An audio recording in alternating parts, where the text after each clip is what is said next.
Veamos la siguiente diapositiva, compañeros.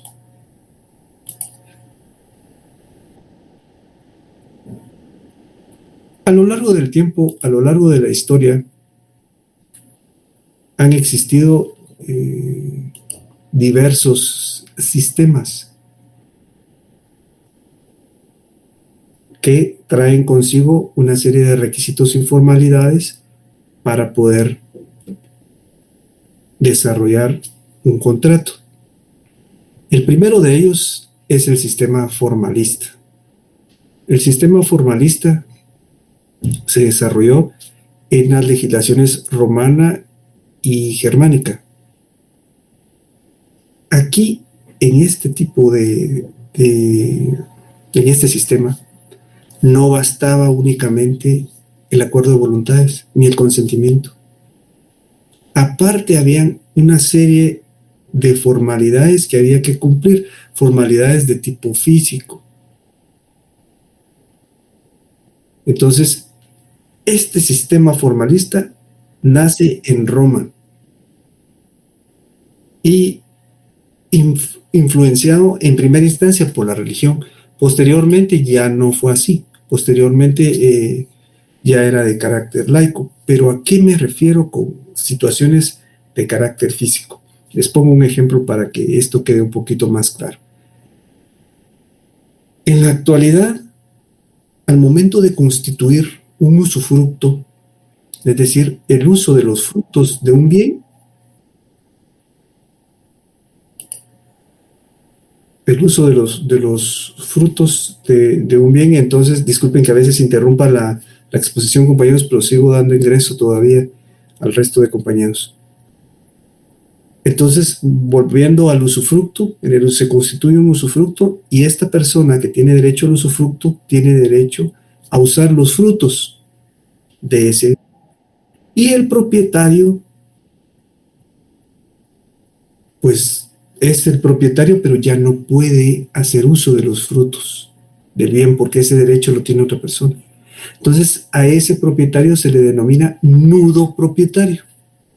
Y precisamente en la antigua Roma era que al momento de constituir el usufructo, la persona que era el propietario original, que luego quedaba como nudo propietario, aparecía con las manos atadas.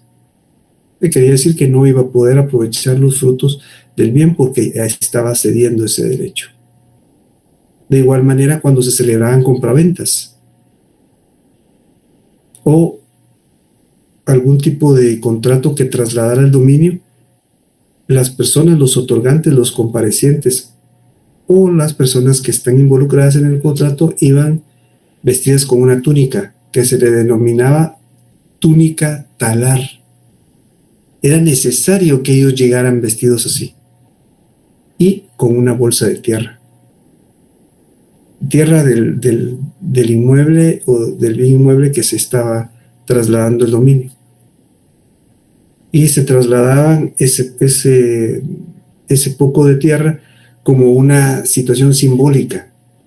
Entonces eran una serie de formalidades, por eso se le llamaba sistema formalista. Porque aparte de que las personas estaban de acuerdo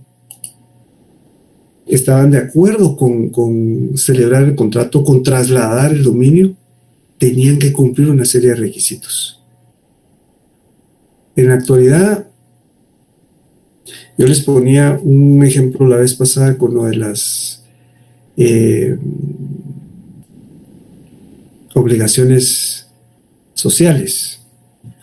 Las obligaciones sociales es que en determinado momento la sociedad impone ciertas circunstancias, como el hecho de que cuando se contrae matrimonio pues se tiene que ir vestido de determinada manera, pero eso no es obligatorio.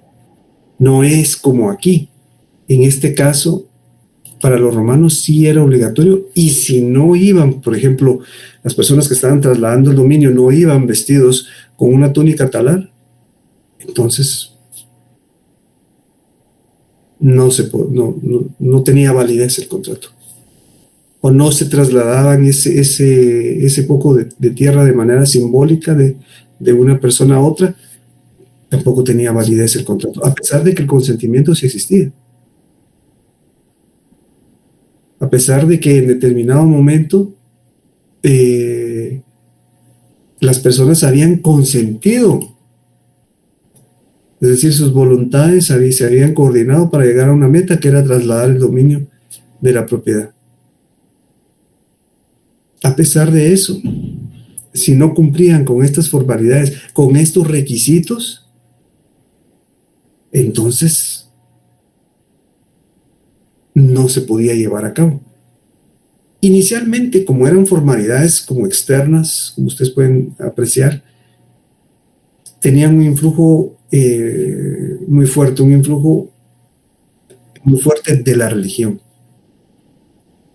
Pero posteriormente ya no fue así.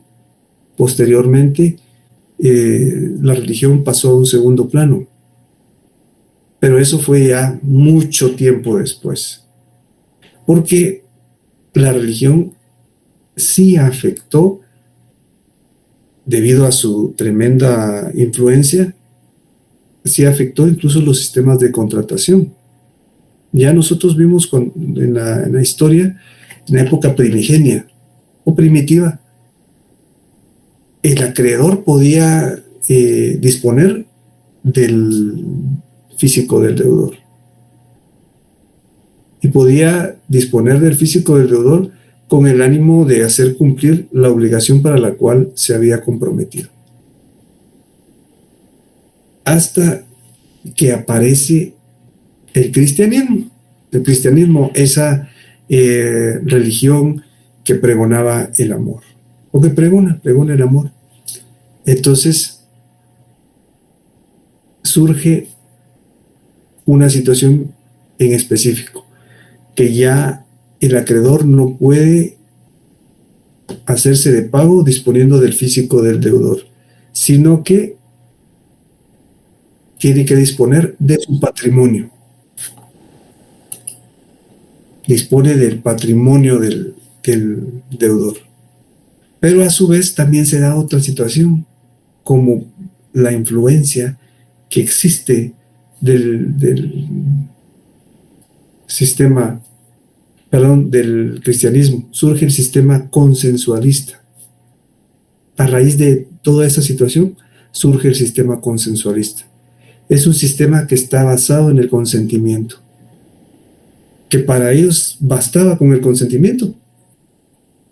Que ambas partes estuvieran de acuerdo, magnífico. Entonces el contrato nacía la vida jurídica. El problema estaba cuando una de las partes pues incumplía, porque realmente no había nada por escrito, se confiaba única y específicamente en lo que era la buena fe. Miren, ellos están llegando a un acuerdo, pero ambas personas tienen buena fe. Entonces, en eso nos vamos a basar. La buena fe ha evolucionado hasta nuestros días y se utiliza principalmente en el área comercial. El Código de Comercio posee esa figura, pero ellos la utilizan en el área comercial para que el comercio sea más celérico. En el caso civil, pues ya no, la buena fe pues queda dentro de una contratación, pero no es algo esencial. ¿Por qué? Porque en algún momento sí ya hubo problemas en el pasado. Ya no dejaron, por un lado, lo formal, las formalidades del sistema formalista, y bueno, se basaron específicamente en la buena fe, en lo no escrito, en confiar en las personas. Entonces, como parte de esa situación, surge el sistema de la forma escrita, como una contraposición a esta situación. Lo que sucede es que definitivamente se dieron problemas durante el sistema consensualista. El hecho de que no se registraran los contratos no hubiera nada por escrito, todo fuera buena fe. Tal vez algunos funcionaron, pero muchos no. No todos actuaban y operaban de buena fe. Entonces, eso provocó algunos problemas. Y derivado de eso, surgió el sistema de la forma escrita. El sistema de la forma escrita aceptaba que en determinado momento existieran formalidades como los que se suscitaban durante el sistema formalista, pero esencialmente lo que buscaba es que todo fuera por escrito, que todo estuviera por escrito. ¿Por qué? Porque en determinado momento, si no está por escrito, hay que comprobar la existencia de un contrato.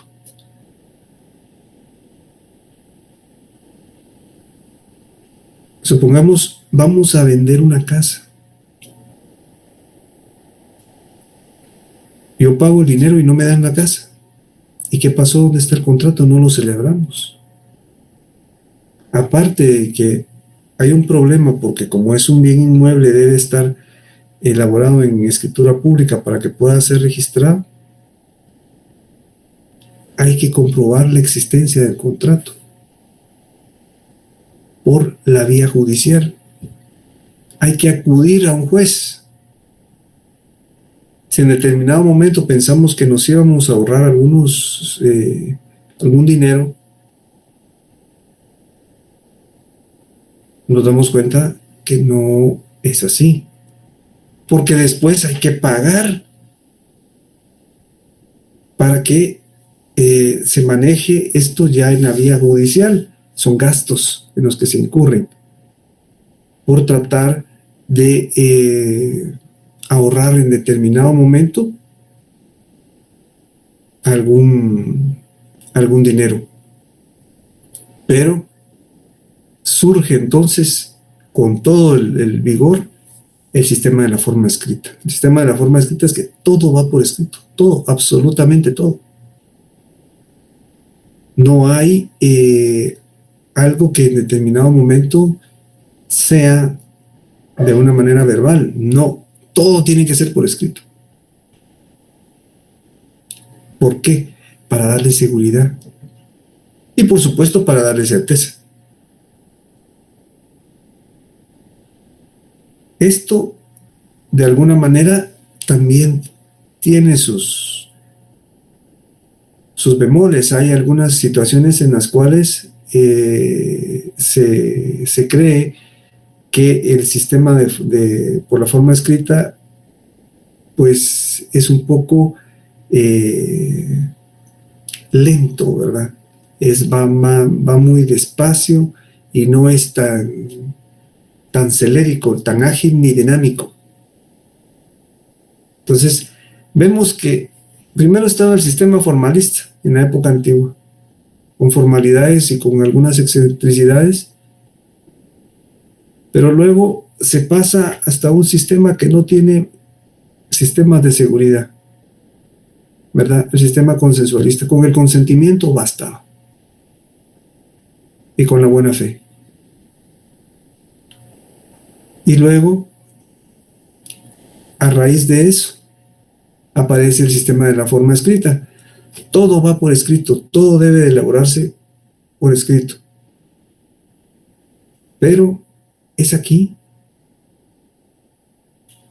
donde aparecen ciertas cosas y se dan cuenta que el sistema va un poco despacio, ¿verdad? No es tan ágil. El sistema ecléctico, ese surge del sistema consensualista y del sistema de la forma escrita. Ecléctico es una combinación, ¿verdad? Que toma lo mejor de ambos y surge uno, ¿verdad? Donde el sistema verbal u oral se combina con el sistema escrito. Entonces, a partir de ahí surgen dos tipos de requisitos. Dos tipos de requisitos o formalidades que se van a presentar dentro de la mayoría de los contratos, compañeros. Veamos la siguiente diapositiva.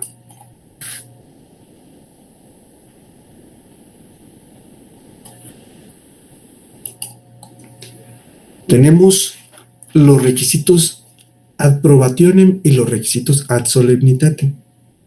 También se derivan de raíces latinas. Tuvieron un inicio en la Roma imperial.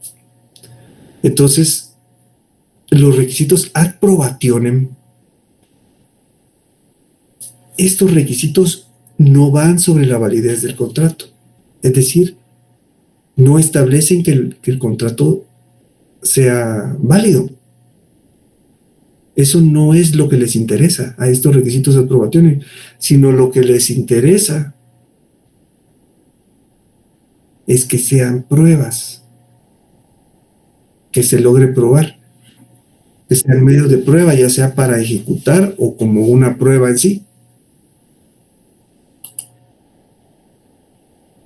¿A qué me refiero? Por ejemplo, el mismo caso que les ponía yo, donde se celebró la compraventa, pero aquí sí hay una escritura de por medio. Resulta que uno de los dos incumple, entonces ya se puede utilizar la escritura. Aquí está la prueba. Entonces aquí los requisitos forman una prueba, ¿verdad? Entonces ya se puede comprobar, se puede acreditar la existencia de un contrato. Ahora están los requisitos ad solemnitatem. Estos requisitos ad solemnitatem no tienen que ver con la prueba, sino que estos determinan la validez del contrato. Aquí sí es si el contrato es válido o no. ¿Por qué? Porque el contrato ad solemnitatem, el requisito ad solemnitatem o formalidad ad solemnitatem es un requisito esencial que tienen determinados contratos para que nazcan a la vida jurídica. Esa es la diferencia entre ambas formalidades. Uno es para establecer el contrato como un medio de prueba y el otro es para establecer la validez del contrato. Veamos el artículo 1576, por favor, compañeros, de nuestro Código Civil. Dice el artículo 1576: los contratos que tengan que inscribirse o anotarse en los registros, cualquiera que sea su valor, deberán constar en escritura pública. Esto, por favor, compañeros, subrayen. Sin embargo, los contratos serán válidos y las partes pueden compelerse recíprocamente al otorgamiento de escritura pública si se establecieren sus requisitos esenciales por confesión judicial del obligado o por otro medio de prueba escrita. Esto es cuando no existe un contrato, cuando no pueden constituirse como requisitos ad probationem. No se puede, simplemente no celebraron el contrato que debieron de celebrar, entonces tendrán que ser ante un órgano jurisdiccional en donde se le den un listado de preguntas para que las personas puedan responderlas y el juez establezca la existencia de un contrato. Pero esto no solo lleva tiempo, sino dinero. Entonces, por eso es conveniente celebrar el contrato, porque sirve como un medio de prueba por futuros incumplimientos. Luego tenemos, como les decía, los requisitos ad solemnitatem. Los requisitos ad solemnitatem, estos sí van y determinan la validez del contrato. ¿Y por qué determinan la validez del contrato? Porque son requisitos que sí deben de llevarse a cabo. para que nazca el contrato a la vida jurídica. Por ejemplo, un contrato solemne, que es el contrato que da vida a una sociedad civil de tipo civil, para poder nacer a la vida jurídica y también para poderse inscribir, pues debe de realizarse en escritura pública, debe de faccionarse. Faccionarse es elaborar el contrato en escritura pública, porque así lo pide la ley. Entonces ahí ya es válido el contrato, ahí no está buscando probar la existencia del mismo, sino la validez del mismo. Veamos el artículo 1577. Artículo 1577. Deberán constar en escritura pública los contratos calificados expresamente como solemnes, sin cuyo requisito esencial no tendrán validez. Ya más adelante nosotros veremos cuáles son los contratos solemnes. Ya cada contrato establece si es solemne o no. Entonces ya lo veremos más adelante. Pero este tipo de contratos, los que son considerados como solemnes, deben de elaborarse en escritura pública. Tengo aquí también otros artículos que son convenientes, que es conveniente, que ustedes los tengan, porque aquí demuestra parte de lo que nosotros hemos estado platicando. Por ejemplo, el artículo 1518. El artículo 1518 establece: los contratos se perfeccionan por el simple consentimiento de las partes, excepto cuando la ley establece determinada formalidad como requisito esencial para su validez. Entonces aquí vemos esa dualidad que se presenta en el sistema ecléctico. ¿Por qué? Porque primero,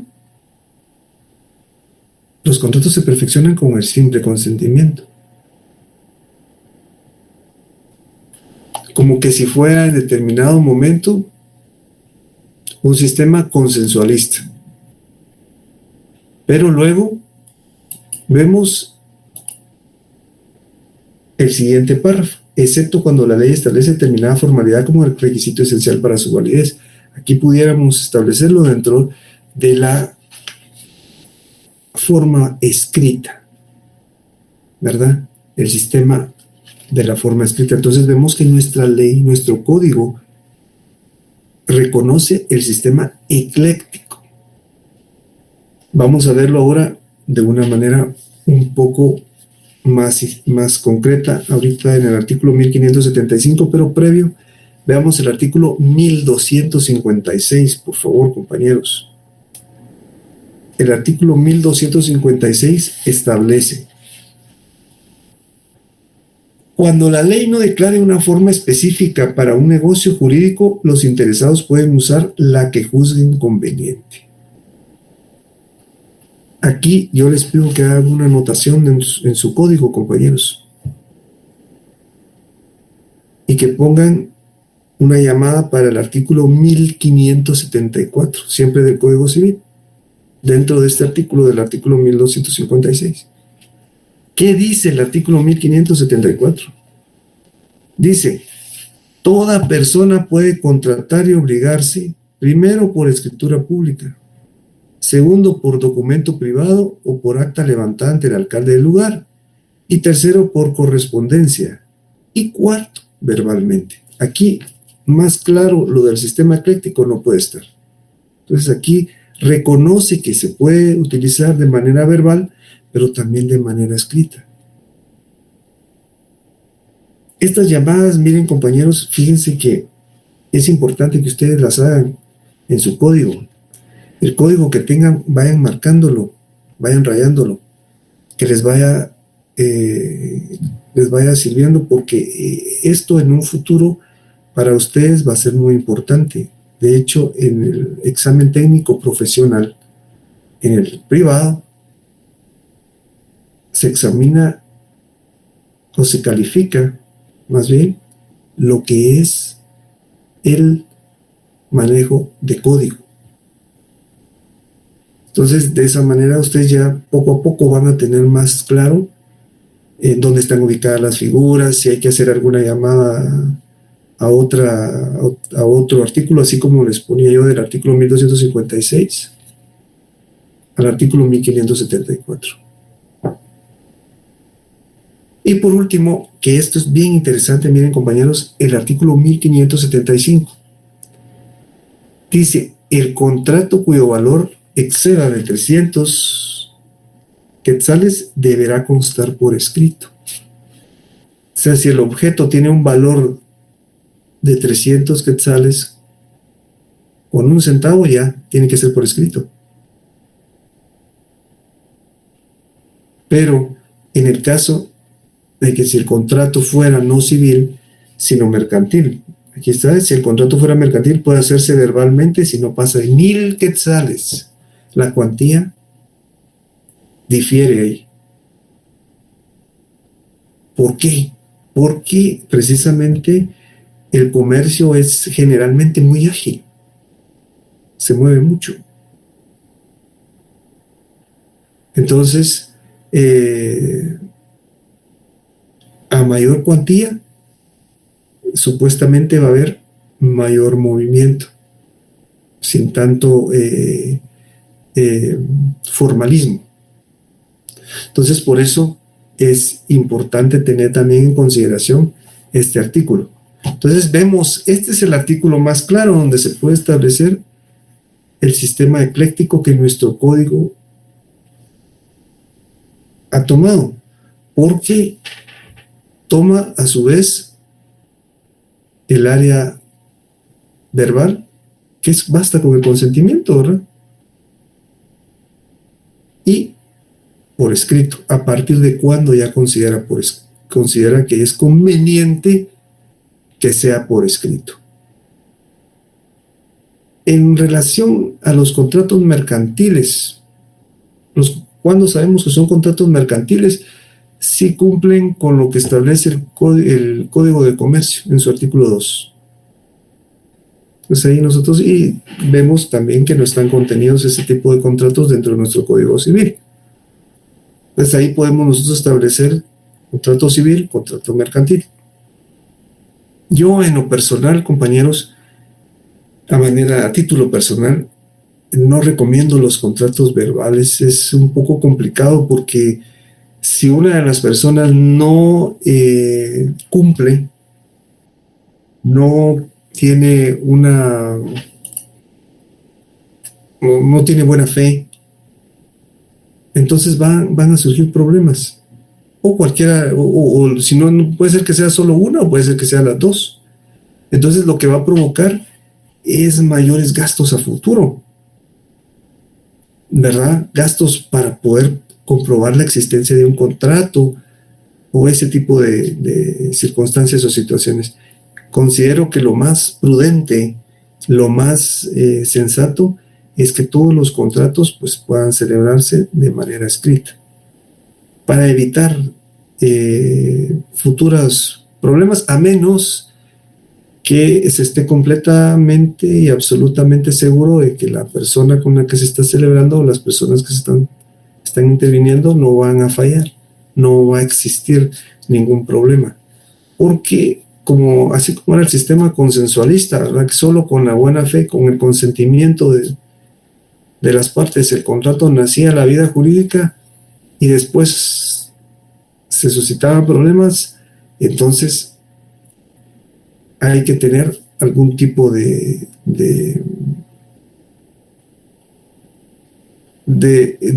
previsión para esa situación, ¿verdad? Prevenir un poquito que en determinado momento pueda suscitarse algún problema. Entonces, ¿tienen alguna duda, compañeros? ¿Alguna inquietud? ¿Alguna observación sobre este tema? Todo claro, licenciado, gracias. Muchas gracias, compañera. Entonces, compañeros, pues dejaría hasta aquí yo la clase del día de hoy. Estas diapositivas creo que ya se las hicieron llegar. De todas maneras, la clase del día de hoy La van a colocar en Classroom a partir de finalizada esta semana. Entonces, compañeros, no me resta más que desearles una feliz noche y que Dios me los bendiga, compañeros. Nos vemos entonces el día jueves por esta misma vía. Feliz noche, compañeros.